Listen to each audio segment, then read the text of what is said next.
Hi everyone. For the new viewers, please like and subscribe to my channel. So our topic for today, since awareness itong channel na to, what is mental illnesses? Okay, ang mental illnesses po, isa po siyang health condition na nag involve ng mga changes sa emotions, pag-iisip, at behavior or pwedeng combination na itong tatlong to.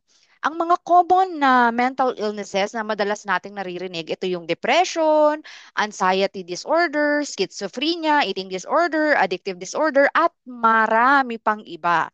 So, ako, as diagnosed ng bipolar 1, combination of those ang meron ako. May depression ako, may anxiety disorder ako, may manic episodes ako, may eating disorder din ako, and many more.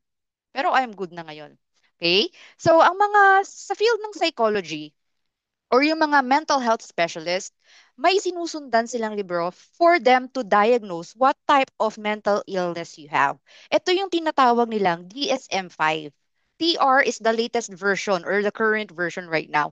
DSM-5 meaning Diagnostic and Statistical Manual of Mental Disorder.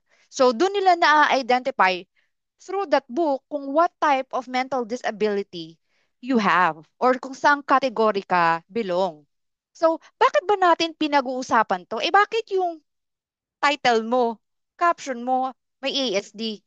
Kasi guys, eto, ASD, meaning ng ASD, Autism Spectrum Disorder. Autism Spectrum Disorder. Okay, ang ASD po or ang spectrum ay hindi mental illness. Siya po ay nagfo-fall under neurodevelopmental condition. Okay? Ang mga may spectrum or autism po, ulitin ko, hindi po siya mental illness. Isa po siyang neurodevelopmental condition. So, yun lang po. Please like and subscribe to my channel. Thank you.